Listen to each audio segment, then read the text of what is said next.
రండి, మన దేవుడైన యెహోవా యందు భయభక్తులు కలిగియుందము. ఆయనే తొలకరి వర్షమును కడవరి వర్షమును దాని దాని కాలమున కురిపించువాడు. ఇర్మియా గ్రంథము 5వ అధ్యాయము 24వ వచనం.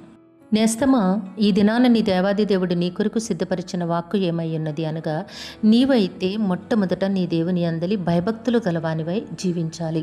అట్లా నీవు జీవించగలిగిన ఎడల నీ జీవితంలో నీకు ఏ సమయమునకు ఏది అవసరమో ఆయన ప్రతి ఆశీర్వాదమును నీకు మెండుగా అనుగ్రహిస్తారు. ఎందుకు అంటే తొలకరి వర్షమును కడవరి వర్షమును అనగా దాని దాని కాలములను కురిపించు దేవుడు నీ దేవుడై ఉన్నారు గనుక నీకు అవసరమైన ప్రతి ఈవిని దేవుడు తన మహిమలో నుంచి తప్పక అనుగ్రహిస్తారు.